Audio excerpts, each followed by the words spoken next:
I want to ask you guys first, how hard was it for you to get into college? It was hard. Yeah. You had to be, had to get past the theater department panel.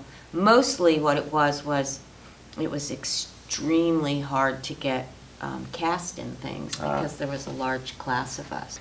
It's different going into college from as being an actor, I feel, than kind of what they're doing in the play.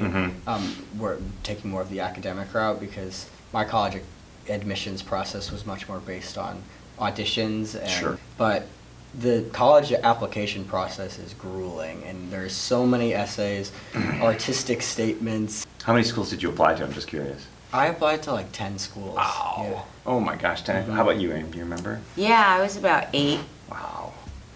I applied to 2. One was the University of Illinois at Champaign-Urbana because my mother wouldn't give me the car unless I filled out the application. And the other was Harvard because my girlfriend was going there. I didn't get into Harvard. Hey, can you tell me a little bit about your character and what you do in the play, who you are? So I play Charlie Luther Mason, named after Martin Luther King. Charlie is a senior at Hillcrest Preparatory High School, which his parents are the dean of admissions and the principal at the school. Mama is the dean of admissions, dad is the headmaster principal. So his kind of dream his entire life has been to go to Yale because he saw it in Mystic Pizza, the movie, and he just has always dreamed of going to Yale. I am devoted to my son. We have like this mother-son tie that I think is just a really close, loving, and I'm very proud of my son as well. And you both have, I would say, some lengthy monologues.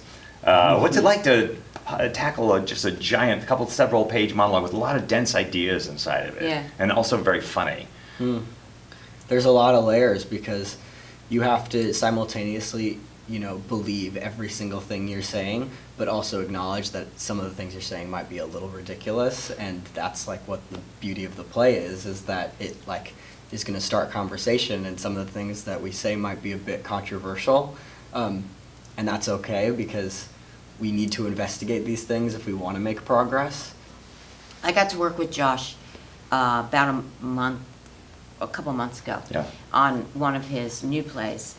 And he said, which was striking to me, he said, I never set out to write a comedy.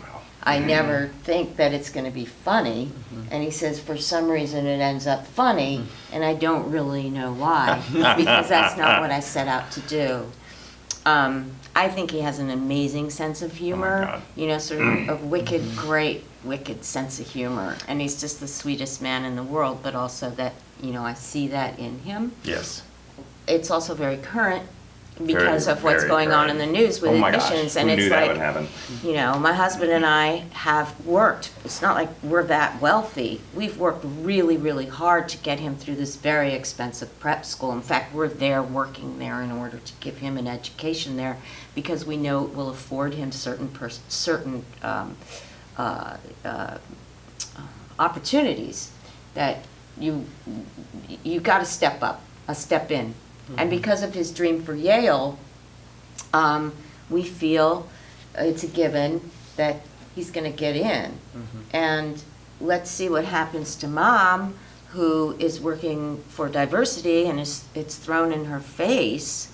And I think I scramble. I sort of lose my moral center, and I'm his mom, ultimately, and I want the best for him, right? And so in terms of what's happening in the admission scandals right now, I feel like Josh somehow really does have his finger on the pulse, or he's like 2 years ahead of it. Yeah. It's weird. He can see what's going to happen. It's one of the great backbones of America that it's a meritocracy, and yet there are these contradictions inside, like legacy applicants and also people who have connections or shower the university with money, and to lose that idea of meritocracy is very painful for us because that's what the whole country's built on. And I've laughed so hard at this play, but also I have moments of going, oh my God, what are they saying? And confronting things head on. And I thought of this quote that I heard a long time ago: a philosopher is someone who knows what to do until it happens to them.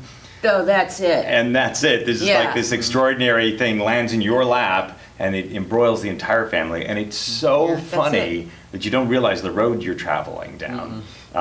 Because his wit is so good and his comic timing is just extraordinary. So I don't think the play has a specific like point of view that it wants you to have at the very end. Like it's one of the like first plays that I've read that it really doesn't like tell you how to feel about it. Yeah. And it's very much up to you, and it challenges you as like Yeah. a human in 2020 to like really really think about yourself and the changes that are happening in our country right now and all over the world, and if you're gonna steer into that or if you're gonna push against it.